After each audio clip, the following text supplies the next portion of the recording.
Good afternoon, everybody. For those of you who don't know me, my name is Kat Calvert and I am the workstream lead for the Waste Partnership and I work on wellbeing for learning.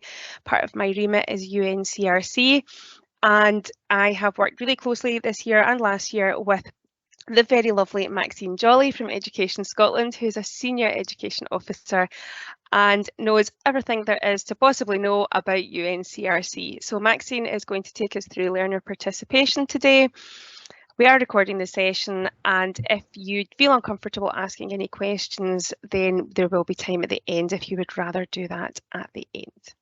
Okay, Maxine, over to you. Thanks very much, Kat. I might also be joined by a dog barking in the background today, but I'm sure we can cope with that. She doesn't have any problems about being recorded. She's quite comfortable with that. I'm also joined by a former colleague and, well, still is a colleague in a way, but we're not working in the same organisation anymore, David Innes. So David, I don't know if you want to just pop in and introduce yourself, say hello. Briefly put the camera on just to show that I'm here and say hello, and yeah, I'll hopefully chip in now and again, and hopefully the bandwidth stays open for you, Maxine, to cover your bits. Okay. Thanks. It seems to be okay today, fortunately. Okay. So we're looking at learner participation in terms of this being a part of a rights-based approach. So the aims for this evening are looking at exactly that, looking at some of the key guidance documents to support learner participation, thinking about what does that actually mean, and examples of that in practice, and then to have an opportunity to support that. And as Kat said, if you don't want to ask questions during the session, we will all stay on at the end after the recording is stopped, and you can come in then and ask. Originally, I was from a primary background with also some early years experience. David is from a more of a secondary background. So between us, we can pretty much cover all things. Although I've not worked in CLD, I did manage a CLD service for a while as well. So we can surely answer any questions that come up. Kat will be doing an evaluation at the end, but just to start thinking about, what, as you go through this, you might want to jot down what's making you think, what's resonating with you, what you're going to go away and do now because you're so excited, and what do you think it wasn't so good and you don't think we should do this anymore in terms of the presentation. So, as I said, this is about rights-based approach. Learning participation is a rights-based approach. I'm not going to go into great detail around the UNCRC because that's something you've already had quite a significant amount of input on, but just that brief reminder that it is about those political, civil, economic, social and cultural rights that all children everywhere have. It's not just about survival or development, it's a much broader picture. So our main focus today is going to be about Article 12. And this is the formal text from Article 12. So this isn't the sort of summary that we often use, particularly with learners. This is what it actually says. And the important thing to reflect on here is that we need to provide that opportunity for children and young people to contribute, and we need to make sure that they have the correct support to be able to contribute and share their ideas, and they are given the skills to be able to do that in accordance with their age and maturity.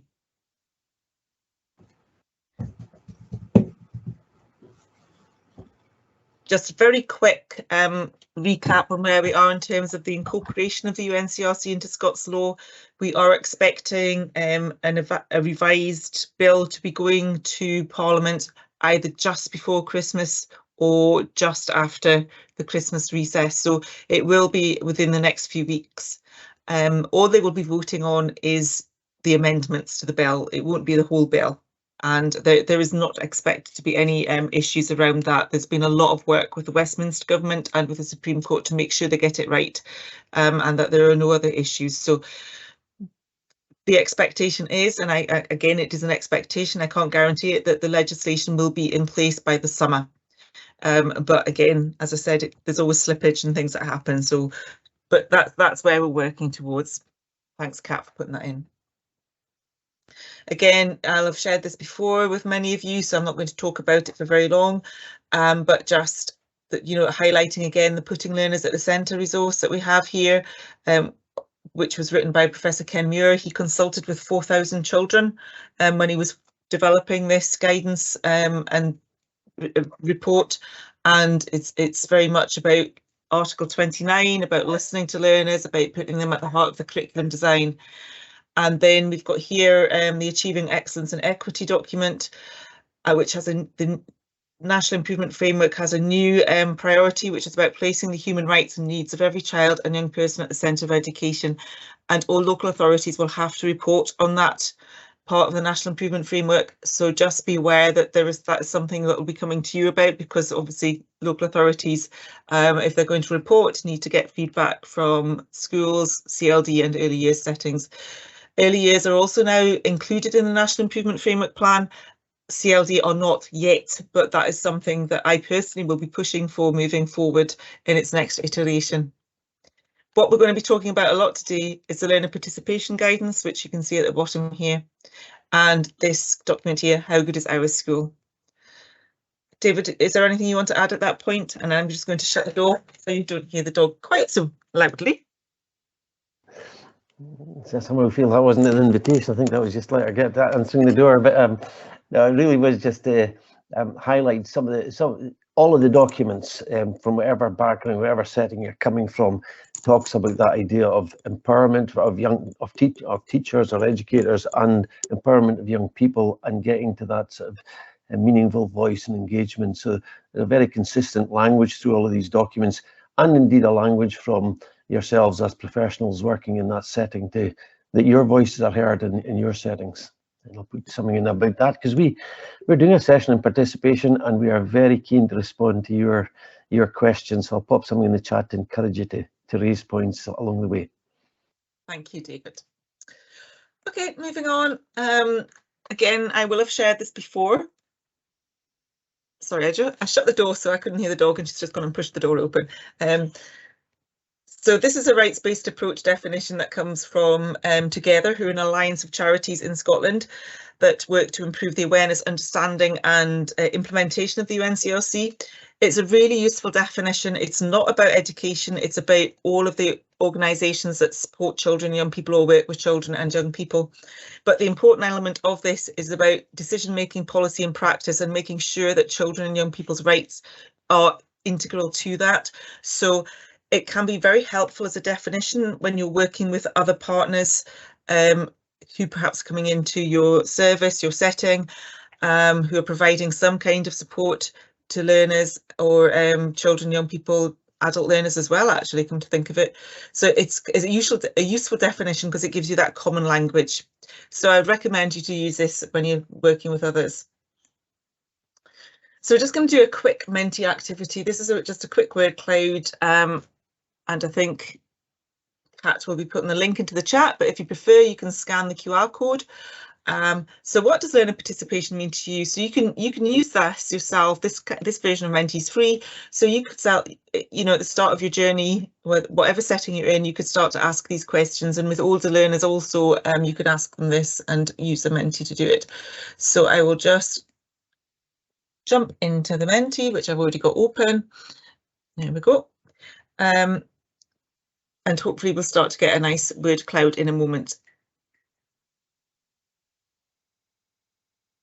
So you can either go to the QR code that I had on the screen a minute ago, or you can click on the link, or you can just go to menti.com and put in that code that's at the top of the screen, and also that Kat has shared into the chat.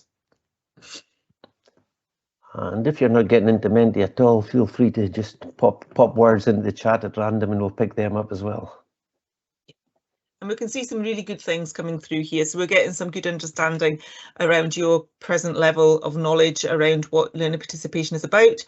And we've got some really interesting things there: child-led decision making, inclusive practice, and that inclusive practice links back to that previous slide around the additional support for learning review, and also the promise, and how they very much talk about making sure that the learners' views and the views of their families and parents are taken into consideration when planning to meet their needs. We've got empowerment there, but that big one across the middle, engagement, that's great. And somebody's put in the chat there about give time for thinking. I think that's really important, and we will come onto that in this presentation around that space for thinking. Like that other one in the chat that talks about ethos as well, and sort of takes you back to safe and brave spaces. So these are all really good. So continue to add words into there. I can see there's 18 people at the moment have engaged with that, but there might be more people come in, so please do continue to add into it. Kat, do you want me to export this as a PDF and send it to you after it? Okay. Okay, I'll just go back into the presentation, but you can still add to that, it's still there.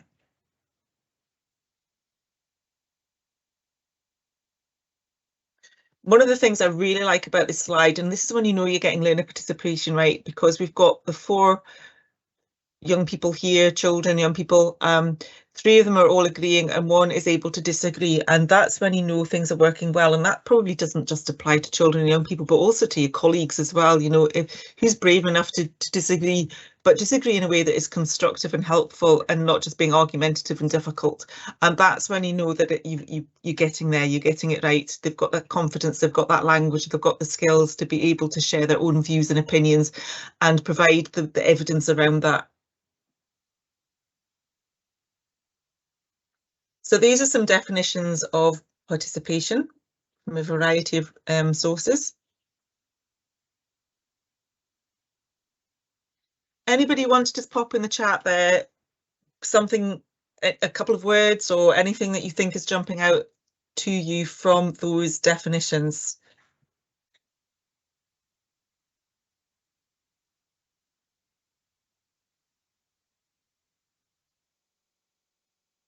So, mutual respect. Oh, is that might be to do with the other thing? Yeah, that's the Menti. Thanks, David, for putting those into the Menti. Okay, anything from these definitions that is jumping out at you as a concept or an important part of it? I'm trying not to say the word. Okay, so we've got participation. One of the things that for me that comes through, providing the opportunity is a really good one. And also, yeah, process, ongoing, it's that element of it. So it's not a one-off event, it is about how do we make sure learner participation has that constant impact, that it's not just something we do once a year because we suddenly need to do something or consult on something. It's there all the time. So, and there are, you know, there's often talk of top down and bottom up, but you know, it shouldn't just be about us asking children what they think about a certain idea or concept. It's also giving them the opportunity to suggest what it is that we need to be talking about in the first place. So there's room for both of those, and that both of those need to be factored in. I love what I'm seeing in the chat here just now, Maxie. They said about young people choosing their agenda. For those who don't know, I was convener of General Teaching Council, and one of the things we did with Children Scotland was about consultation about diversity in the teaching profession. And we took it through Children Scotland. We took it to a group of children and young people before it went out on a national scale, and they absolutely slated GTC and Children Scotland for it. They basically said, "Who made this up? We wouldn't have even asked these questions, let alone in this format." And we kind of went straight back to base. And so that idea of young people choosing the agenda was very important, because Children Scotland and GTC thought it was a good idea, but the young people didn't think it was at that point in time. So we all make mistakes, folks. Absolutely. And Laura Lundy, Professor Laura Lundy, whose slide I'm going to move on to in a moment, says it's better to do participation, even if it's not right, than not do it at all. And you know, don't use, well, we might not get it right as an excuse for not doing it. As long as there's that genuine will to listen to children and young people, we will sometimes make mistakes. So this slide here, there's a definition on the left there, which comes from the Learner Participation 3 to 18 guidance, which it talks particularly about schools and early years settings. It doesn't really mention community learning and development, but we know that community learning and development are working with the same learners, the same children, the same young people, you know, so I think it's really important that they're involved in any kind of learner participation approach that you take if you're in a school-based setting or an early years setting. Is there anything within that definition that chimes with you, that you don't agree with? What would it look like in practice? Now, I don't know at this point in time, are you sitting, some of you, in spaces looking at a screen with colleagues, so you've got somebody you can chat to, or you might be on your own, in which case you just want to reflect. But I'm not going to go into small groups at the moment because it'll take out too much time from the session. But does anybody want to come in there and just, I'll give you a couple of minutes just to think about it, and then ask you to come in and share any ideas, whether that's in the chat or if anybody wants to put their camera on and their microphone on and speak.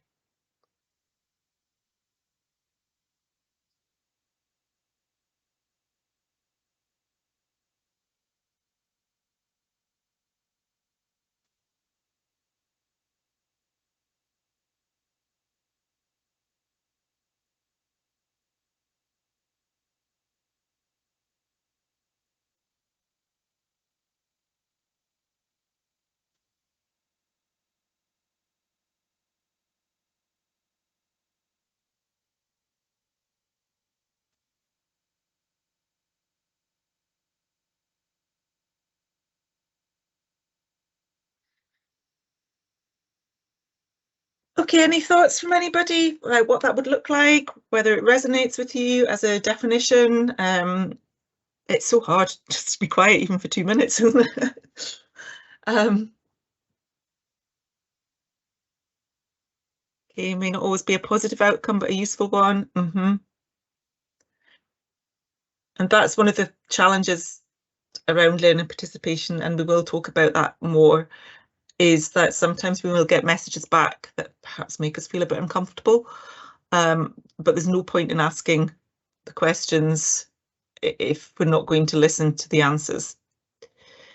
I'll just throw in there that sometimes the youngster not communicating back is really is what they want to say. And I'll just throw in the example of the teacher who pressed the youngster 6 times, and the 7th time of asking for his views, he decided it was time then to express his views, which she didn't particularly accept. And so he's shown great amount of tolerance before he was damned if he did and damned if he didn't, folks, at that particular moment. There's somebody else come in.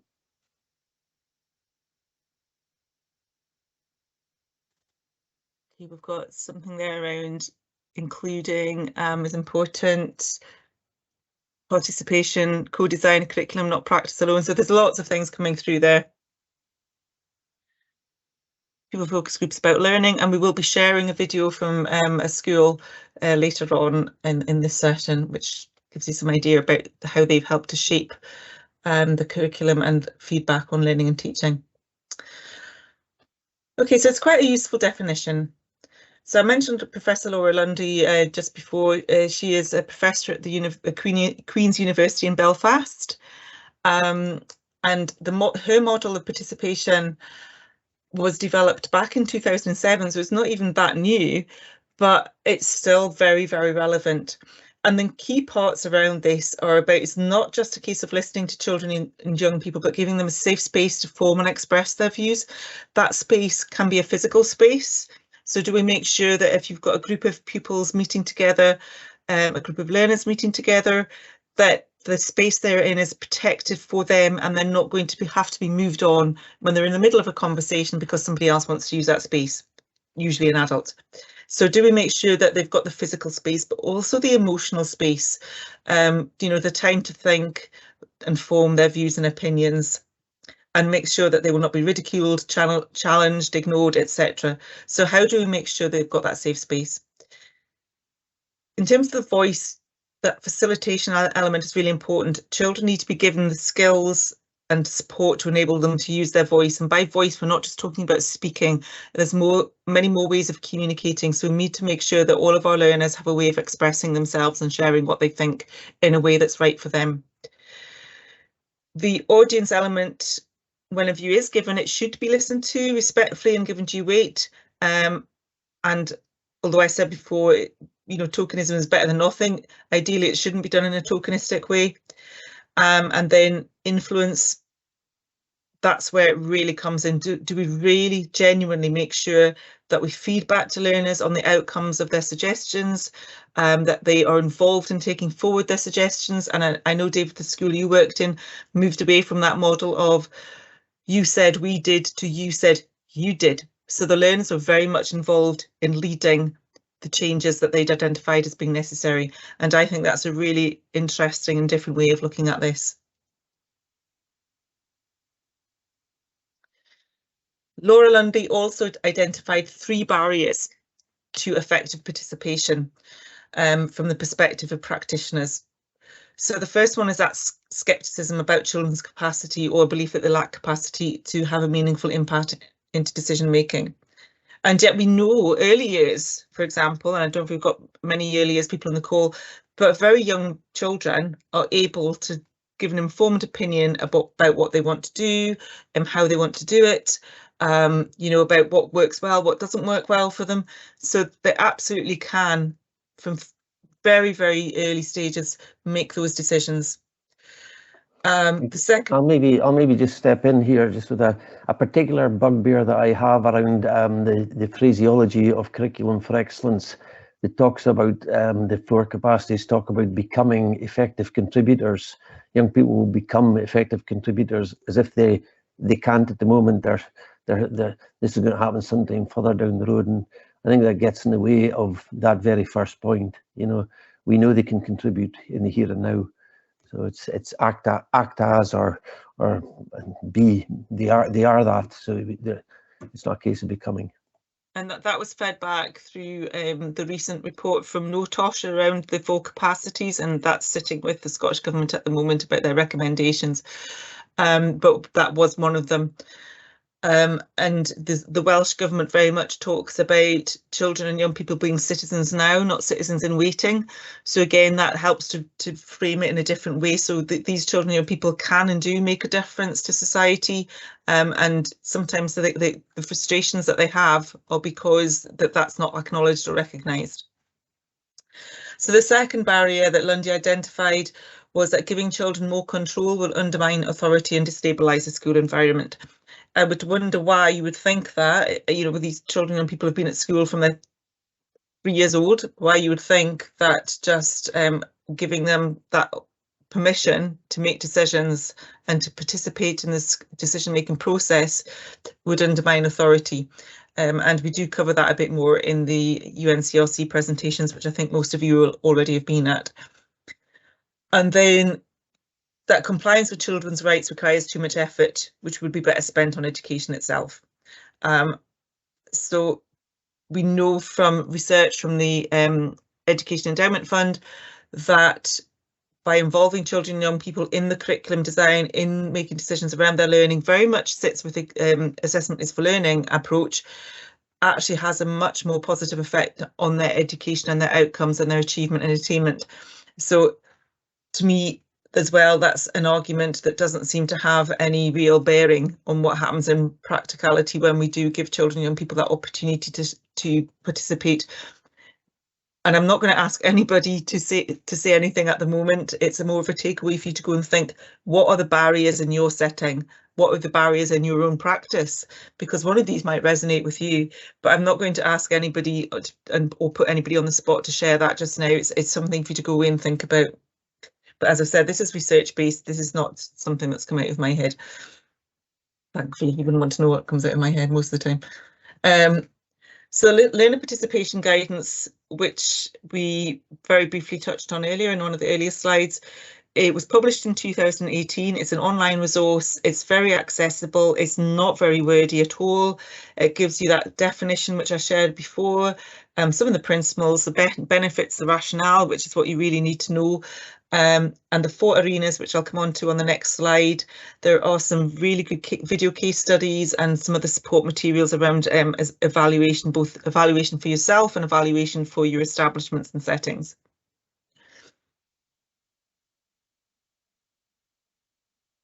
So these are the 4 arenas of participation. These were identified through discussion and research with children and young people carried out by the University of Stirling.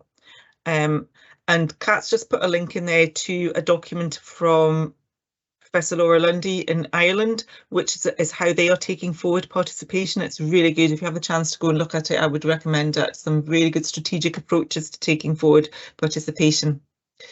So these 4 arenas, as I said, came from the University of Stirling. So learning, teaching and assessment. So this is not just your curricular areas or your subjects, if you like, but also what happens in early years settings, sports areas, libraries, outdoor settings, anywhere where learning is happening. And that would include the home. And we know from COVID that a lot of learners felt a bit disappointed that the learning that happened at home, the new skills they might have developed as a result of having to be at home, were not formally recognised. It's also about them influencing decisions about the approaches taken to learning, teaching and assessment within their settings, whether that be a CLD in early years or a school. So things like timetables, sequence, structure, school improvement activities, curriculum design, curriculum making, all of those things would come into that arena.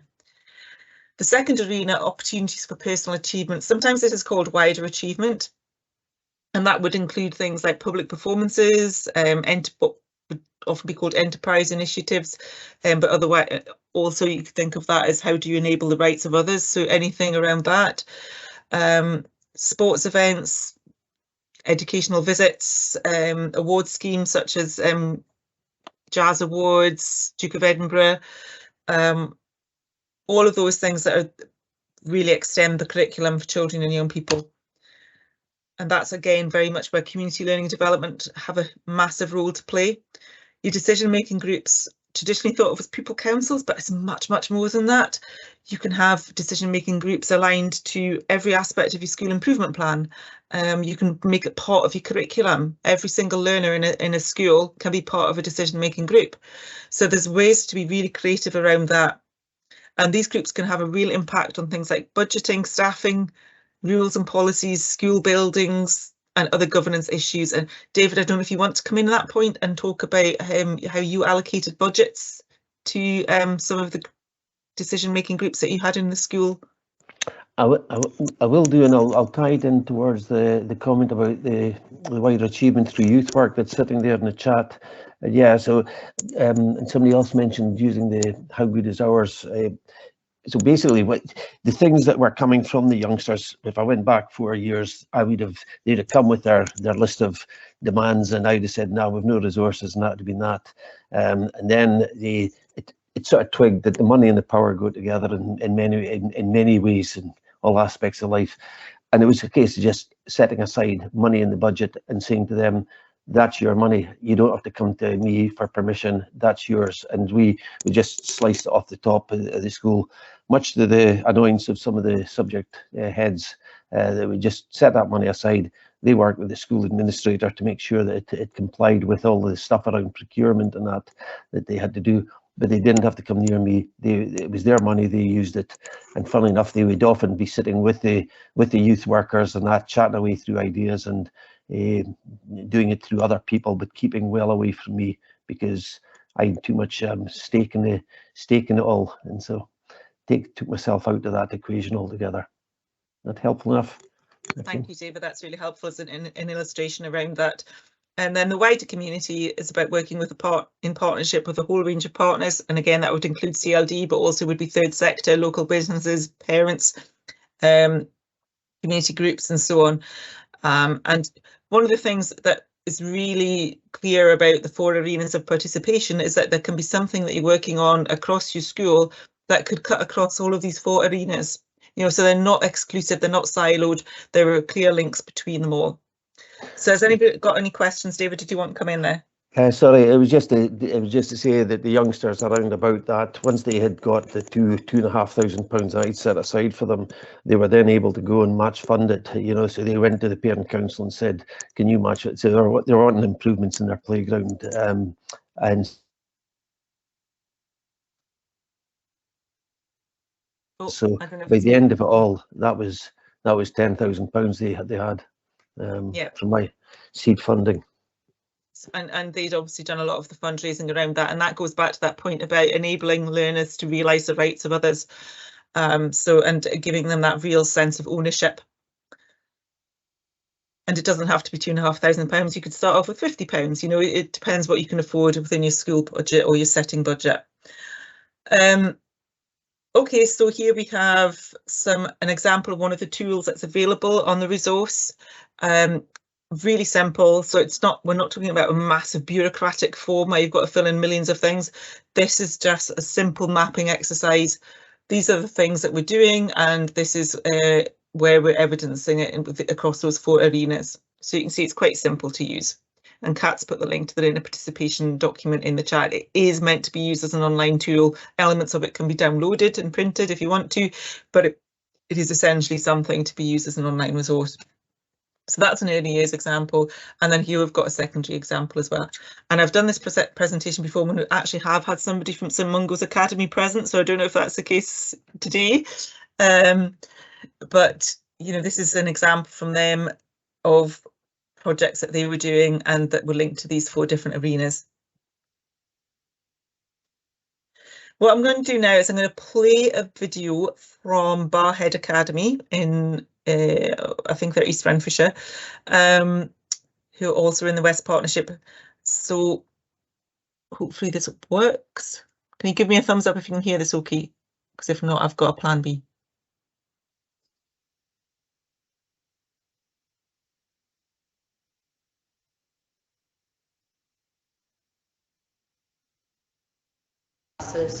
We would love to tell you a bit about how we've been involved in our school self-evaluation. Come on in. We started our process of becoming learning ambassadors working with Mrs Ross on our training programme. This was a series of lessons that allowed us to take a closer look at the process of self-evaluation. We looked at self-evaluation and gathering evidence. What is good learning, evaluating learning, observation focus, working on observation and writing, evaluate feedback, planning classroom visits as a part of our whole school review. We were introduced to the How Good Is Our School document and used this document to help us take a closer look at our learning experiences. We decided that we would focus on theme 2, learning and teaching, in order to do this. As a group, we looked at the features of highly effective practice shown in the document. We discussed and agreed which of these examples were most important to us in our learning experiences. The examples we selected were used as the key areas of focus when designing our learning observation record sheet. After selecting our key areas, we identified what this looks like in our lessons and how impactful this was in our learning. We then created a list under each key area of the good practice we wanted to look out for. During our training, we learned about why self-evaluation is important and how and in what ways our teachers engage with this process. As part of our whole school review, we asked teachers if they would be willing to welcome learners in to observe lessons. We are delighted that staff in every subject area across the whole school welcomed us in for a visit. Our visits were timetabled to take place over the course of the week. When our lesson of observation sheets were completed, we gathered them and then reviewed them. After selecting our key areas, we identified what this looks like in our lessons and impactful this way was in our learning. Then we created a list under each key area of the good practice we wanted to look out for. When we completed our record sheets, it was shared with our teachers ahead of our classroom visits. Engaging with the workshop with Maxine from Education Scotland helped us to then use our findings to write an evaluated feedback report. We worked as a team to review each key area in our observation record sheet. We split into smaller teams with an allocated key area of focus and gathered the data from all the record sheets. This was then used to write evaluative statements based on findings with our focus area. The final stages of writing our reports involved pulling together all evaluative statements and reviewing these collectively. The report will now be shared with pupils and staff as a part of our whole school review and will be presented at our next School and Service Day. This will be an important tool for driving improvement in learners' experiences. A comparison of our report and last year's has indicated a number of areas of improvement, with different aspects of good practice being identified in more subject areas. Thank you for listening to our learning ambassador journey. We are proud of the work we've been a part of and feel our contributions have and will continue to make further improvements in our school. Thank you for visiting Barhead High. Okay, stop that. Okay, anybody want to post anything in the chat around some of the key themes that came out from that video? Anything that's jumped out at you? So I'm trying to get back into the presentation. Here we are. Anything that's jumped out in terms of a key theme? Just to point out, I don't think I said beforehand, but those are S2 pupils, so they're just 2 years out of primary school. So that's one of the reasons I like to share that video. Obviously, I did some training with them directly, and not just with the staff, but also with them as a group. And that is something they know that we can do. But I just think it's really important that we use our younger learners, particularly in secondary schools, and don't just automatically go to the senior phase. You know, if we use younger learners, they're more invested. They're going to be there for a number of years. And you heard them say we've built on what was done the year before.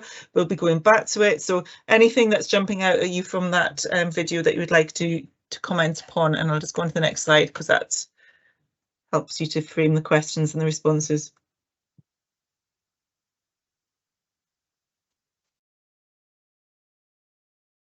For that, they've done a lot of work already, and we'll come on to that a bit more. Yeah, so we've got that maturity and enthusiasm of young people, and you know, they were incredible to work with, I have to say. And for me, there's also a big thing there around the readiness of teachers to accept and be part of that approach. But anything else that anybody wants to comment upon?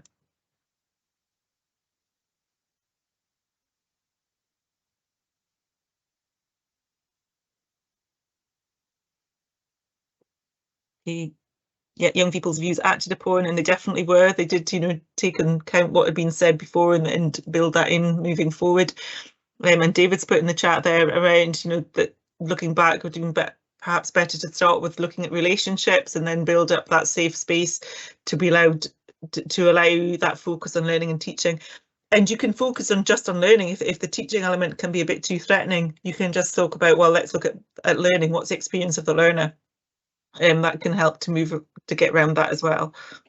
I like the way they spoke about how it was going to go into the next year's school improvement plan as well. So it's going somewhere, you know, it's back to that corner of the Lundy model. And we certainly, we shaped our school improvement plan around some of those headings. It was people, it was community, and it was learning were our main three themes within the school improvement plan. So you could draw a very clear line from what the youngsters were saying straight into the next improvement plan or into your school improvement, is your self-evaluation documentation as well. So connected with it wasn't a sitting out there separate and tokenistic. It was right in the heart of what we're doing. And those learners, I did some input with them around evaluative language and sort of terms that you can use, and that really helped them to shape their report and to write it in a way that was evaluative and meaningful and not overly descriptive. So there are lots of ways that we can support in that regard. So we've talked about what the barriers, I know we've talked about what the barriers are in terms of research from Laura Lundy, but are there any barriers that you could see yourselves into taking that sort of approach forward? So I don't know if anybody's got anything they want to share there. And we've got a comment, staff need to be ready for this, and absolutely, and we will be coming to that shortly. I think in some of your settings, if you're talking to smallish numbers of youngsters, then that's doable. I think when you get into schools of, like the school I was in, we were 1,000 people. Now, an old model of a pupil council, you spoke to 30 kids. You know, how are they representing the views of more than 1,000? So if you have questions around about scale and that, feel free to throw those in, because it is an issue. It is an issue. And then it comes back to, again, training those learners to be representatives, you know, so they're not just presenting their own views, they have the skills and knowledge about how to gather the views of others and represent them meaningfully. And that's something, again, that we can help support with. Okay, I'll just move on. So yeah, so there's that wee point in the chat is important, and that was about when you start in learning and teaching, that becomes quite personal for the teachers, and that's why sometimes you're best to get the relationships. Looking back, my school was not quite ready for us to go straight into learning and teaching. We needed the relationships first. Yeah, absolutely, and I think as well it can help, as I've said, if you talk about learning rather than teaching. It removes that sort of focus on the teacher. So The things that help, training and experience of the staff, and I think that's just been reflected in the chat already. You know, they need to be in a place of readiness around participation. Values. You can't emphasize that strongly enough. And leaders of schools, early years, CLD settings need to absolutely demonstrate that themselves, that they value participation, not just of learners, but also of staff. And sometimes you need to start there. You start with listening to the staff and valuing their valuing their input, their thoughts, so that you're modelling that, and then it's easier for them to take that forward. And trust is absolutely crucial. Yes, we make mistakes. Yes, we get things wrong. So, you know, there has to be that development of trust between staff members, but also between staff and learners, and also between learners and learners. So there has to be work done around all of that, and that comes back to the whole idea around relationships and making sure those are right before you can really start to embed sort of an approach that we've just seen at Barhead. So we've touched on how good is our school, sometimes called Wee Higgius already.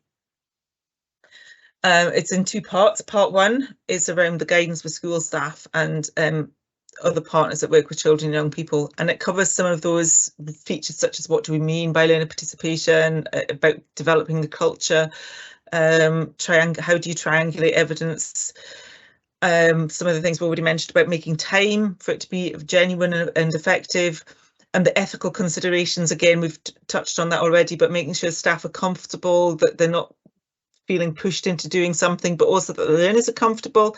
And at a session, I delivered a face-to-face session a couple of weeks ago. One of the things I said was it's a very brave teacher that asks a learner, what do you think of that lesson? And if I was doing it again, how would I do it differently? It's an even braver learner that comes back and tells them. You know, so we've really got to have those ethical considerations in place before we can move on. So that's part one. And although part one can appear to be quite dry, it is essential, absolutely essential, that you work through part one and your staff are in a place of readiness, your learners in a place of readiness, and your parents understand before you move on to part two. Now, this is a really bad slide. It's not very clear, but basically it's linking Higgius 4 to the features of highly effective practice. And I know we've got CLD and early years colleagues in the call as well, but you'd also find that it matches very well with Realising Ambition and the more recently published CLD evaluation document as well. So you'll see there are real synergies between the challenge questions in the the features of highly effective practice and the challenge questions that are in those documents too.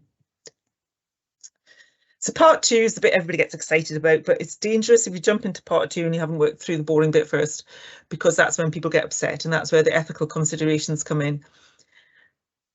It was, again, based on the research with the University of Stirling, the same people that helped to develop the learner participation guidance, so there are very clear links between the documentation.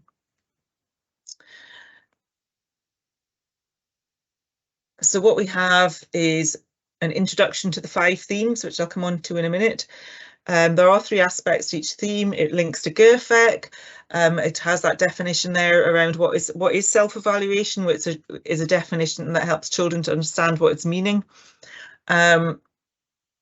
How you gather evidence, which is really important. So you don't have to go, I know in Barhead they did go into schools and observed lessons, but you don't have to do that. You can find out just as much information by sitting down with focus groups of learners and asking them about their experiences and what does that look like. Doing learning walks around the school, perhaps with a head teacher or a head deputy or a faculty head. Walking around the school with a youth worker, for example, who's bringing a different perspective to it. So it doesn't have to be observations. Looking at the material that's on your website, looking at the material that goes out to parents or to the community. So all of these things can be used to gather evidence. It doesn't have to be going into classrooms directly. But what's really important are the questions that are helpful in the resource. So the 5 themes that were identified, and these themes were identified by learners, not by adults. So these are the things that matter to them, and they're not sequential, then they're not hierarchical. So relationships, learning and teaching, school and community, health and well-being, and success and achievements. That's what matters to children and young people in our schools and communities and settings. And you can see when you look at that, and I'm just thinking about the recent report that came from NOTOSH around what matters to you at school, all of these things would be reflected. And one of the things that was absolutely up there was friendships.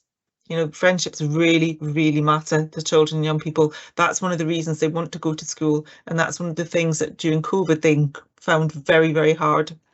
And I'm sure it was the same for staff as well, who equally couldn't engage properly with their colleagues, many of whom have become friends. Okay.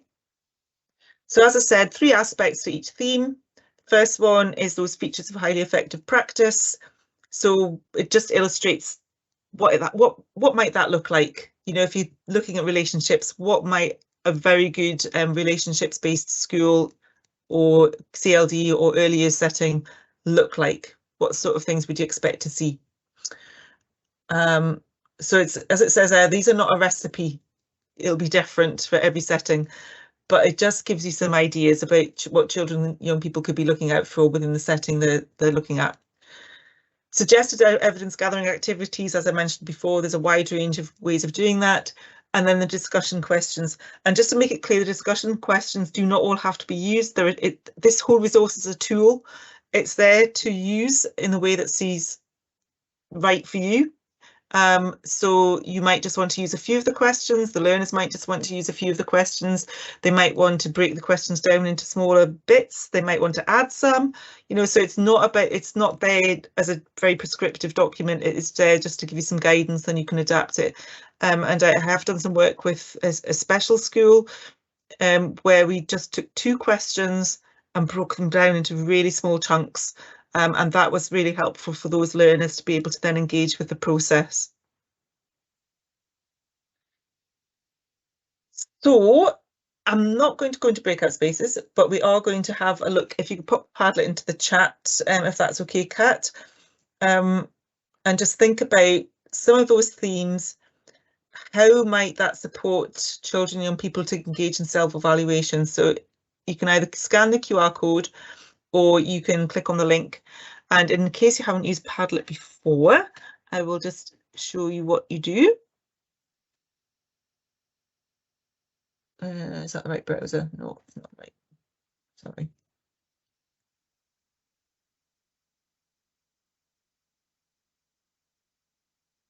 You're probably all already in there, and by the time I get in there, you'll already know what to do. There we go. So if you haven't used it before, you just click on the plus. So something that you're thinking of that you're already doing around engaging with learners around the theme of our relationships, or something that you will want to do, you could just, I'm just going to write in here, blurb. I'll delete it, don't worry. And then you just go to publish and it'll appear under there. So just if you want to take a few minutes to go in there and just add anything that you're already doing or you want to do to engage learners in any of these themes from Wee Higeus, whether it's any of them. It can be, as I said, something you're already doing, something you want to do, something that's just popped into your head, and hopefully everybody's able to get into that. I'll put the QR code back up for a second, just in case anybody wants to use that and they didn't capture it.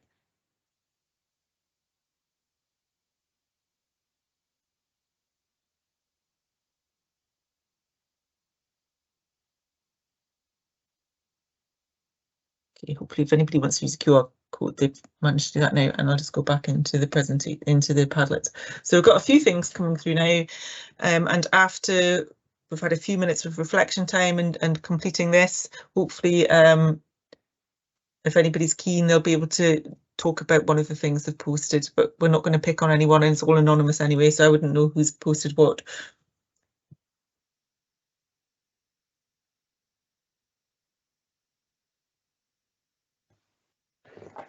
I'm just gonna put in the chat away as you're doing that I put in about how the youngsters will go to who they feel comfortable going to, and I put in some examples in the chat. That as I was writing those in and thinking about this task you're doing just now, I'd have definitely spoken to the janitor and cleaner, who were both Polish, and we had quite a high number of Polish youngsters in the school. A third of our youngsters were Polish. They tend to be very respectful of teachers as authority figures, so they wouldn't have necessarily shared what they were doing with the teachers because of culturally how teachers were viewed. They were quite happy to chat away to the cleaner or the janitor who spoke the same language and they could speak in their native tongue. So it's just little things like that. We would pick up information where we least expected it, but only if we'd bother to tell the janitor and the cleaner and the canteen supervisor the sorts of things we're wanting to get information around about and hear about. So you'll know your own settings, you'll know what the cultural issues are, you'll know what all of those issues are and how best to work your community. Okay.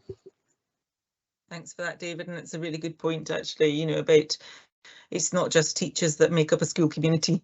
It's obviously the learners, the parents, the pupil support staff, the canteen staff, the janitors, the youth workers, third sector colleagues. It can be sometimes social workers, it could be school nurses. So there's a huge range of people that are involved in a school community who might be a better person for a child or young person to talk to about what matters to them.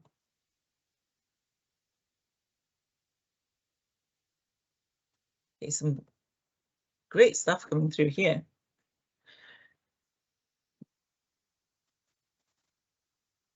When you speak to teachers in the northeast of Scotland, they say next to nothing. It's definitely a West Coast thing. It's great. It's so good. Nobody's speaking though. We're all just posting things, and that's probably better in some ways. But obviously, I mean, some of you may be in a setting at the moment where you've got somebody sitting next to you, sharing the same laptop or computers. You know, and that sometimes is a good way to take this forward as well. And although we're only doing this briefly now, you could go away and think about this and do something similar. You don't have to do a Padlet, for goodness sake. If you're in your own setting, you can just talk to each other and write it down on a bit of paper or something, whatever works. Sorry.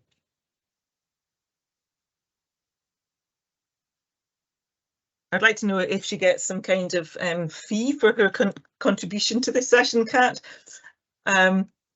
So yeah, you can see you could start to map out, look across these 5 themes and think about, well, we're actually doing loads around relationships involving children and young people in planning that out, but are we doing very much around successes and achievements and involving them in that? And so you can start to see where your gaps might be. The Padlet is still open, you can continue to add to it, but I'm just going to jump back into the presentation because I do want you to finish early tonight.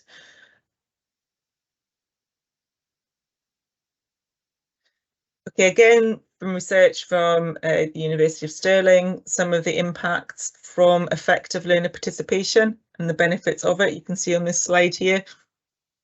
And I was doing a trainer session this morning. And one of the things that I came through and was talked about quite a lot was emotional empathy and the importance of that and how it really helps to improve the relationships in a setting. So I think emotional empathy is really important, and obviously there's been a bit of a hiccup with that because of COVID, and particularly with very, very young learners. So you're looking at your 4-year-olds who've had 2 years of not having proper social interactions, who now are in a setting and are having to interact and don't necessarily have the social skills to do it. So, you know, we can see therefore then they become frustrated, and that plays out in a way that is distressing for a number of people. So having that effective participation embedded across these systems are really important. But that reciprocal sense of feeling valued, trusted and respected is, I think, also crucially important. And it is that reciprocal. So we need to trust learners. And I live in a small town in the northeast of Scotland, and I went up to the shop yesterday lunchtime, small sort of shop in the town centre, just to pick a couple of things up. And I was really quite annoyed because it was lunchtime at the local secondary school, and the kids were being made to stand outside and only were being allowed in at 2 at a time. And they tried to let me in front of them, and I said, no, I'm behind them in the queue. But there was no reason for that. It was just they're not being trusted. And yet the only time I've ever seen anybody shoplifting in my entire life was a person who was, I would have said, in their 60s, who shoved a bottle of wine down their trousers in a shop in Aberdeen. So, you know, it's just, why are we sort of demonizing children and young people in this way, and so we need to trust them.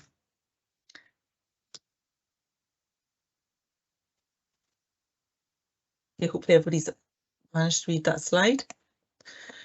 So the learner participation mapping tool is available on the resource, the 3 to 18 learner participation resource.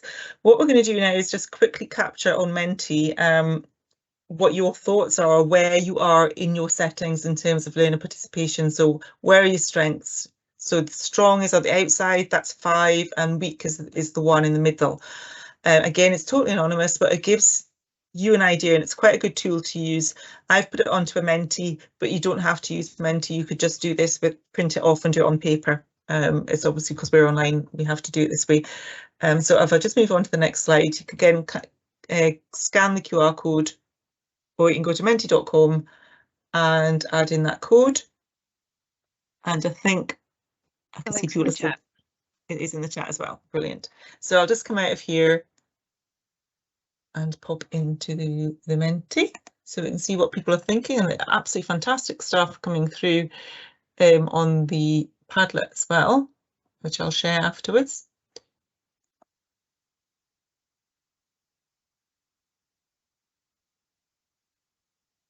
The only thing with doing this on a Menti is it goes into a diamond instead of a square, but it doesn't matter, the principle's the same. So you can see where you are. So if you did this with your colleagues in whatever setting you are in, you could start to get an idea of where they think their strengths are and where they think there needs to be development. You can also do this with learners as well in whatever setting, obviously not with early years, but you could do it with the parents and the staff around what they think the strengths are and where the need is for further development. So it just gives you a very quick capture. And then when you put something in place to make improvements, you can go back and do it again and see the perceptions, how they've changed. It's very quick and easy to do.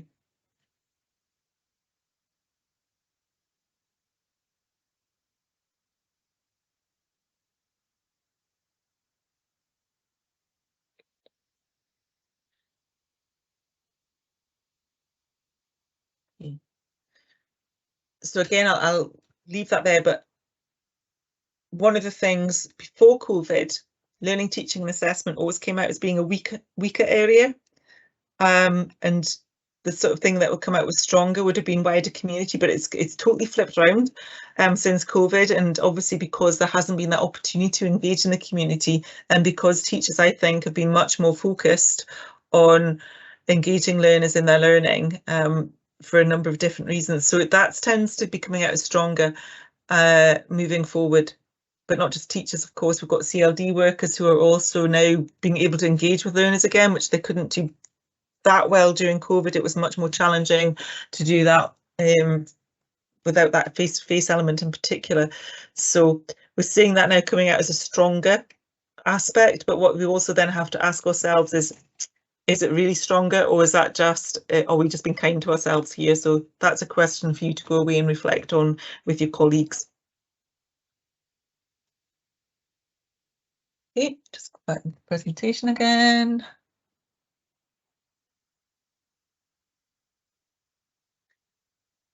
So one of the models of participation that I really like, as well as the Lundy one, is the Tressida model of participation.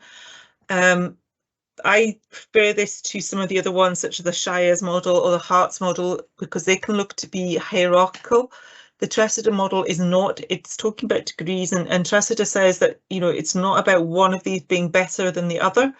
It's about reflecting on, do you use all of these and how do you use them and when do you use them and why do you use them? So there will be some scenarios and situations where any of these would be preferable.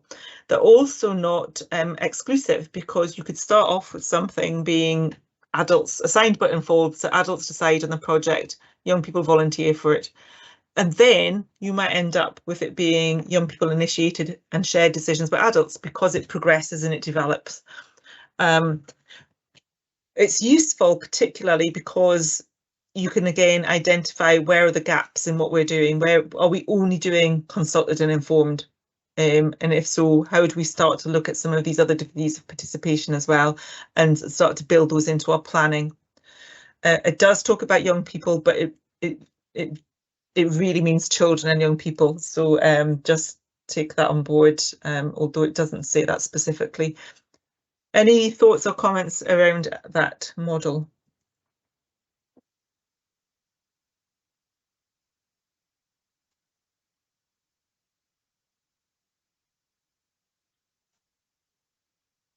Nope. Just giving people time to read it and think about it.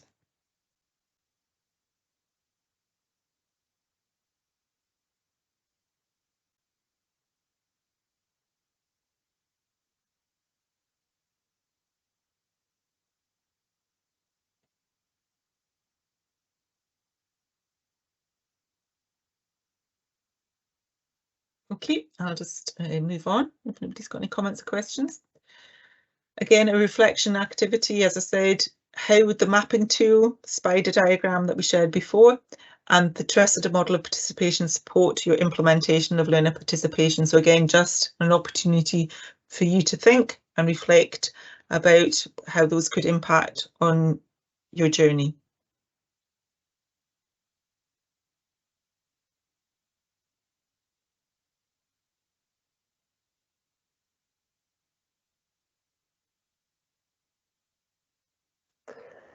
In the silence, I will just provoke a little bit around about the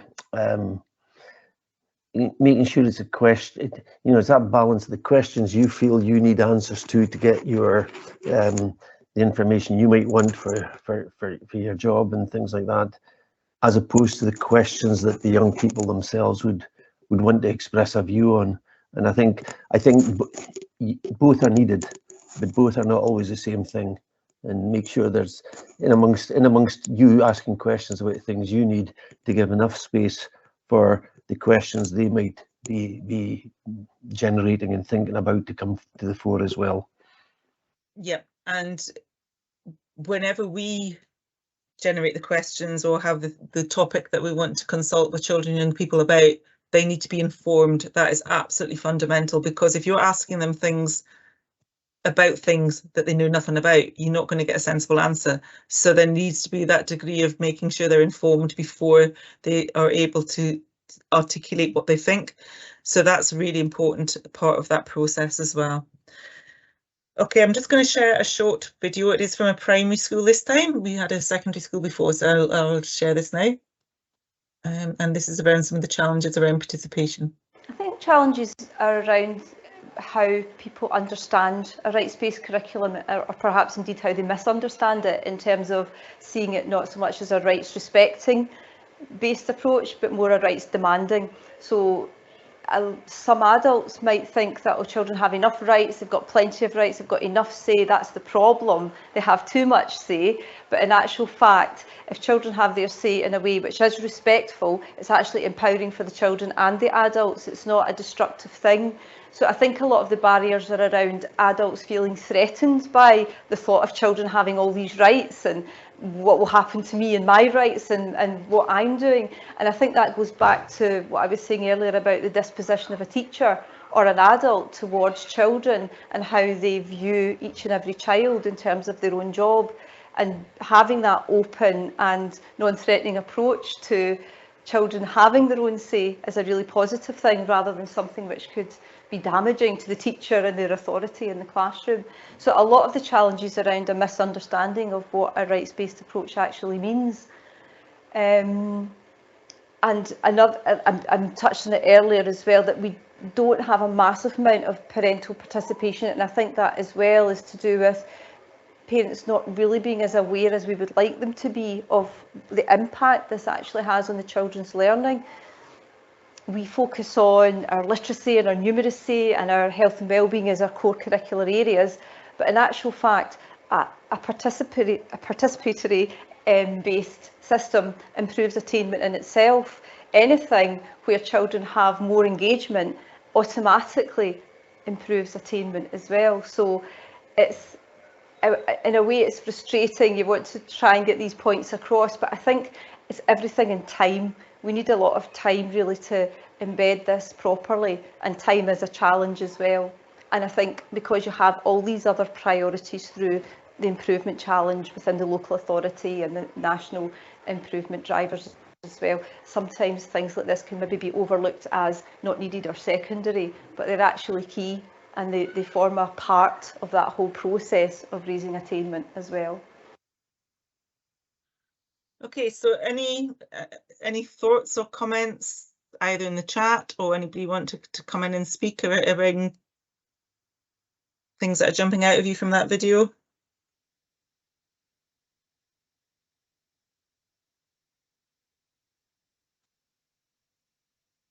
No. Okay, we'll just move on. Now, we're not going to go into breakout spaces, but Kat, if you could possibly share the framework for implementation and the readiness checklists into the chat.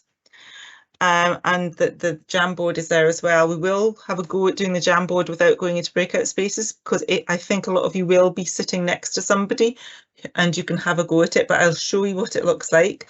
And I did get into trouble last week for forgetting to tell people how to do a Jamboard. Okay, so the sunflower model, back to the beginning. The sunflower model is basically you have the challenge in the middle and then you come up with 8 solutions. And then you take each of those 8 solutions and put them in the middle and come up with another 8 ideas to take that solution forward. So it's a service design tool. It's a really positive thing to use because it's focusing on ideas and creativity in the way forward, not about what are the barriers. So the only barrier is the one thing you put in the middle at the very beginning. We're not going to be able to do all 64 things today by any means, but if you want to go into any of them and just put in your challenge in the middle, if somebody else has already put in a challenge, you can go on to another board and put it in there, and just have a go at thinking about what you're going to do. So to add on, you just go to sticky note and write in whatever you think the problem is. I'm just going to put time, okay, for example. So pull that's my challenge. And then you can go to a sticky note and put that into any of the 8 boxes. I'm going to delete that one. Not letting me for some reason. There we go. So hopefully that's given you an idea about how the Jamboard works. So if you have got somebody with you, please just talk to the person next to you about what you think the challenges are in your setting, and then start to come up with some ideas.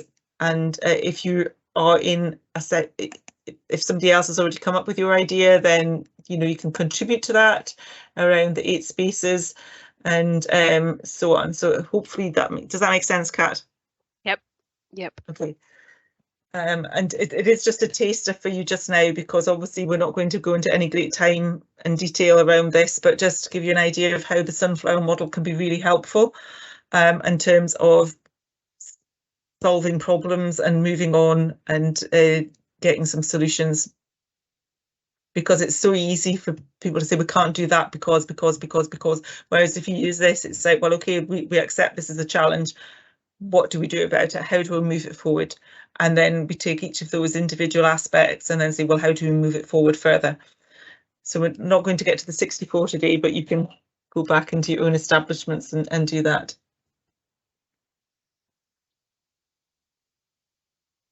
Exactly. See here, somebody's put in the middle there, bringing staff on board with learner participation. So anybody wants to just chuck in some ideas about how could you do it?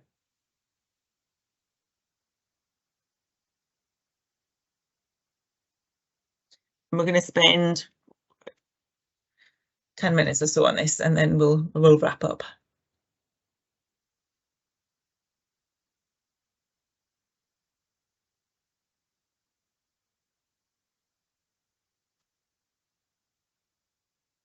You can the sunflower model can be used with every age. Seriously, from 3-year-olds you can use it, because obviously they wouldn't be able to write, but you can present them with the problem. A lot of early year settings, for example, might have a mascot. So let's suppose he's called Freddie, a teddy called Freddie. Freddie doesn't have any friends. How can we help Freddie to have friends? So then your learners can start to come up with creative ideas about Freddie can have friends. And obviously the adult would write that, would probably do it in a way of a mind map. But then you start to get that feedback. And again, that very solution focused approach. So you can see how it can be used with learners across the age range, and not just your staff, but also your parents, all of you, any community contacts that you have. It really starts to bring everybody together to create really imaginative solutions. And I would really recommend it as a way forward for everybody that's involved in the school community.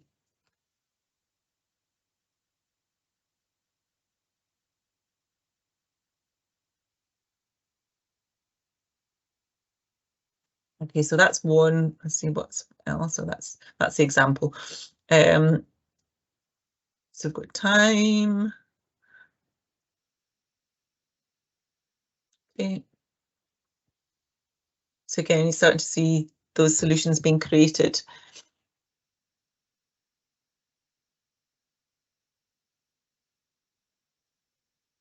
Yeah, allocate time in the working time agreement. And I know you can't do that halfway through a year, but it's something that you could think about for the future.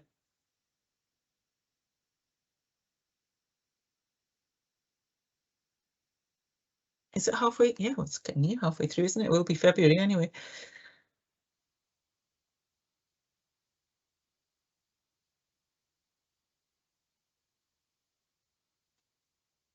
Kat and David, is there anything you want to add at this point while people are busy doing their sunflowers? I really like this sunflower. I've never seen this before. I really like it. It's so simple. There's a pizza one as well, which is a different model, but the same kind of idea. It's about being very solution focused, and moving away from the problem that often happens about the we can't do that because, but if, it involves everybody in a community, a learning community, and generating solutions rather than generating problems. I like that. I like the idea of it moving out as well, being able to add more. Mm-hmm. So if we look at what I'm seeing on the slide just now, if we look at giving a dedicated time each month for groups, if we then put that in the middle, and then you'd come up with 8 ideas about, well, how do we do that? How do we practically take that forward? So, and we can't, I know you haven't got time to do that just now, but you can see how it could become a very, very powerful tool to come up with incredible ways to solve issues that it's not just about teachers or community learning workers or early learning workers, it's about the learners, it's parents, everybody who's in the community. They can all come up with probably some quite creative ideas. You might have parents that say, well, I can do that, I can help with that, I could do this, so there's ways it can work. And you don't have to do it on a Jamboard. Obviously, because we're online at the moment, you could do it in any way or shape, form that works for you. Okay. We're going to just spend 2 more minutes on this, and then we're going to come back together and wind up the session. Hearing from all the community, especially, yep. I was thinking, just as I was looking through them there, this could become quite a democratic thing, that you have as a teacher's question in the middle of one of the boards, a sort of wider staff question, someone else, some questions from the young people. You could have different boards and then have everyone contributing into the mix of that. And one of the things you can do is, whether it's done online on a Jamboard or whether it's face-to-face on paper, you can go back and look at other people's sunflowers and put ticks on things you agree with. One of the things we say is, do not put crosses on things you don't like, because that then becomes negative and it undermines the process. So, if you see something you really like, you can put a tick on it, whether it's on a Jamboard or whether it's on a piece of paper. But it helps, again, to gather that wider feedback from different kind of suggestions. I was also looking out the side, and there's sort of drawing and picture tools as well. So if you're working with youngsters, or for whom that was the better way to do it, rather than the wordy versions that we're doing with Post-its. Yeah, there's loads of ways it can be done and adapted. So, okay, I'm going to leave that there, but again, I will export it and send it to yourself, Kat. So I'll just go back to the. Okay, so does anybody want to share anything, any inspiration that they've had? I know we didn't go into groups. It takes up too much time, quite a lot, and people go away because they don't want to go into groups. But I'm sure some of you were in conversations with colleagues and things like that during that process. So is there anything you want to particularly share? Anything that's come to mind? Anything that you're going to go away and do? So looking at the 3 questions now that are on the screen, what you're going to do differently, what do you think is going well, what needs to change? So does anybody want to come in there and either put something in the chat, or if anybody's brave enough to raise their hand and speak? I think I'll just come in here and say thank you very much, Maxine, and to David for joining us today. I'm going to stop the recording